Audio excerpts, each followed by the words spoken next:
Welcome to the Marketing Futurist Podcast, where your hosts, Kathryn Johnson and Kelly Garrett, chat with innovators who are keeping the human in marketing while driving the future of tech to give all of us a futurist advantage.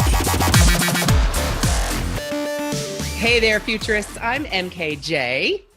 And I'm Kelly, and welcome to our very first episode of Marketing Futurist. And you know something? I really cannot believe the journey that we've been on now to have our own podcast.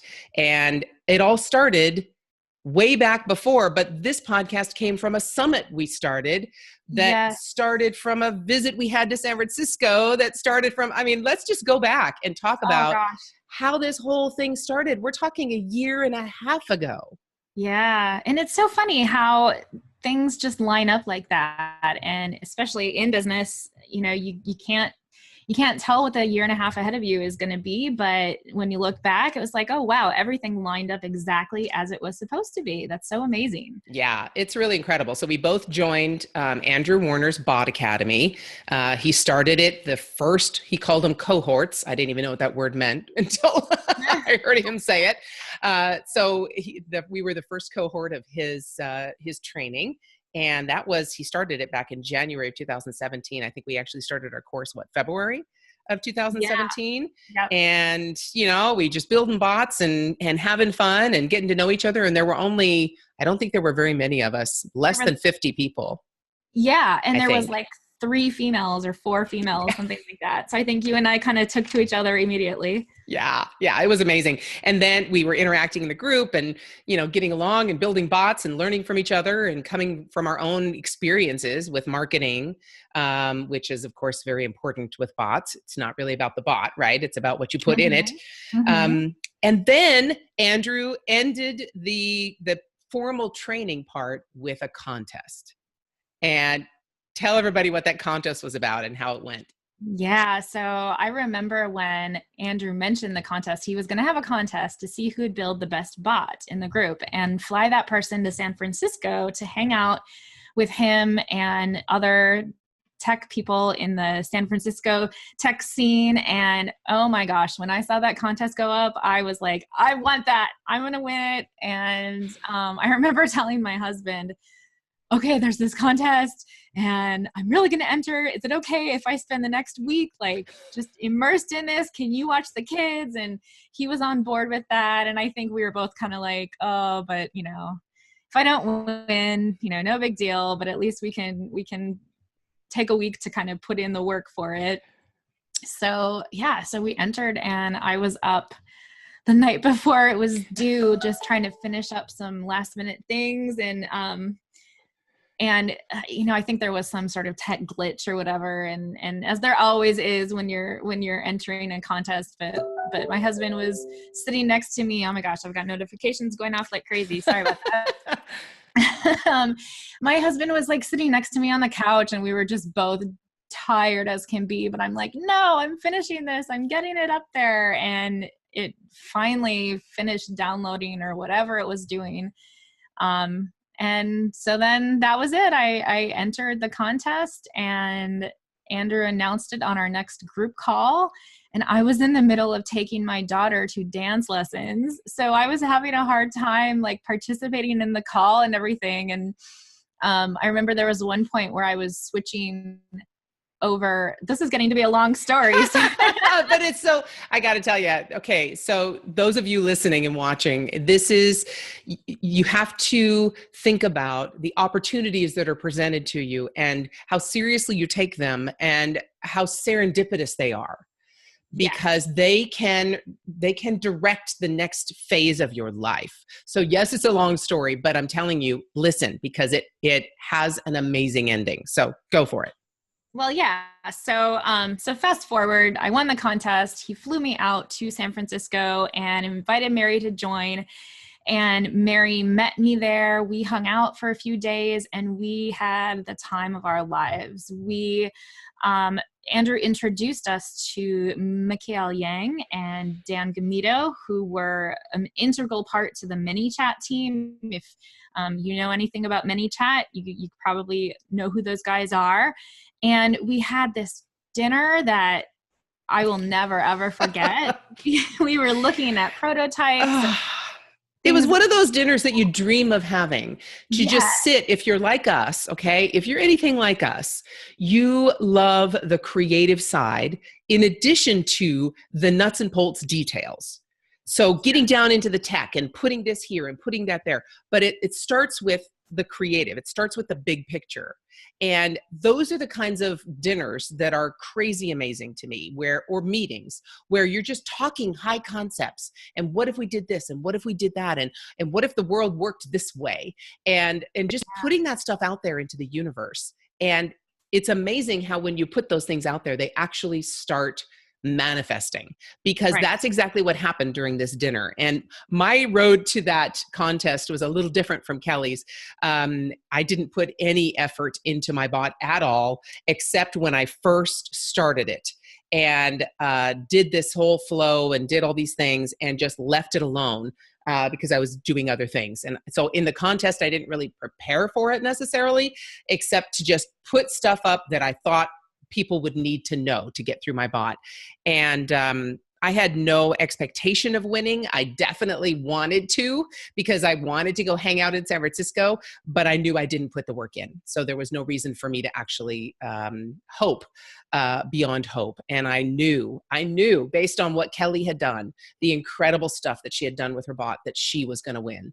And it was incredible that Andrew even invited me there. And the only reason he did was probably because he knew I lived so close. I'm only about 2 hours away.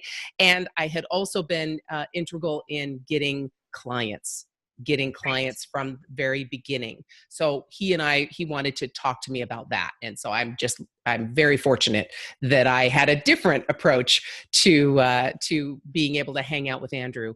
But to that dinner, being able to sit across from Mikael Yang and Dan Gamito and have them show us some of the things they were working on with the actual platform of Manychat before they went live was so instrumental in me feeling so confident and excited about the direction of chatbots. Didn't you kind of get that idea through the haze of alcohol and food? Absolutely. I think, it was one of those times where everybody is just in the zone, like time could have been moving around us and we wouldn't have any idea. We were just all there and excited about what we were talking about. And, I think that just speaks to when you have a group of people that are just on the same page and on the same wavelength as you are, that there's something to it. It's not just a crazy fly-by-night idea, that when you can bring together people and share that same excitement and that same mindset about things, that there's something. Yeah. And then at that meeting, okay, so we were there for about a week. And so during that time, I think the last day, as we were leaving Andrew's office, at the last day, and you were going to go fly out and I was going to go get in my car and drive back home, you just made a comment and said, it would be really amazing if we could do like an online summit and talk to some of these amazing people. You just put that out there. And I went, wow, that would be incredible. Do you want help with that? Would you like me to participate in that? And you said, yeah, that'd be amazing. And here we are. Yep. Here we are. We've got together. So some of the people, because of that summit, and it was basically us interviewing these incredible minds that we had been exposed to through chatbots and through this whole world of marketing and chatbots. We were able to put together this roster of, again, I can't even think of them other than to say incredible minds. Right. And we had so much fun doing that we had to just continue this conversation, and we couldn't let that stop. Absolutely. And goodness, Mary, there were so many times when you and I were up late and we were exchanging conversations and going, oh, is this worth it? This was in addition to the businesses that we were running. And maybe we should just quickly give everybody a little bit of information about, what makes us credible. Of course, we made cool bots and we've been working, in bots for a while. But in addition, I have a marketing agency that I'm running. And, what about you? What was your kind of background? Well, in online business since 2003, in e-commerce, in consulting, in courses, in podcasting, and then finally the year before bots, the year 2016, I started a full-on marketing agency. And then bots hit and I just went, this is it. I can't just do generalized marketing anymore. I specifically focused on messenger marketing, or at least automated text-like chat bots. And that's what I do. Right. And so I remember, there were so many times when you and I were like, oh my gosh, we're so tired and this is going to be so hard to do, but we have to do it. Especially once we started getting traction from these people that we were bringing together to just expand everyone else's mind, to listen to their brilliance and allow that to just penetrate and expand everybody's mind. So, these first few episodes that we're going to show you, these are the people that we brought on to the summit. And we're so excited to share it with you because you will hear from some amazing people. You'll hear from Andrew Warner, Mikael Yang, Dmitry Dumik, Brennan Dunn, Julie Stoian, Roberto Blake, Bob Jenkins, and Jaime Masters. And that's not even the end of the list. There's more beyond that. These people are just brilliant people. And I can't remember how many times you and I would get done with a call and just our jaws would just drop because we were like, what was that? Not only that, we were saying afterwards, not only are we blown away by what this person just talked about. And again, guys, what you're hearing is the future of marketing. This is what we're talking about, the future of marketing, and it is now. And the purpose of this whole thing is to give all of us an advantage to actually pick these people's brains and say, what are you working on? What do you think is going to be happening? We had the opportunity to do that. So not only were we blown away by what they said, but then Kelly and I would look at each other and go, how the heck did we land here and actually get to talk to this amazing person, right? Yeah, absolutely. And that's just, it's not that we're just sitting on the sidelines and witnessing conversations. You say the future of marketing is here. It's now. We want to bring this to you so that you can be the future of marketing. Let's not just listen and observe, but let's take action. And there are so many ideas that came out of these interviews that we're implementing, and we're excited to help other people implement too. I got to tell you, the number one thing that stands out in my mind that I'm not too eager to implement, but I'm eager to explore, is when Jaime Masters talked about having chips embedded in her body. Yeah. I'm like, what? Why would that be a good thing? Yeah. Immediately my fear pops up. But now after thinking about it, I'm like, now there's a lot coming out in a lot of publications in marketing about that very thing and talking about the benefits of it and the Internet of Things and how we can walk onto a subway without having to worry about getting tickets or anything like that, and everything being connected.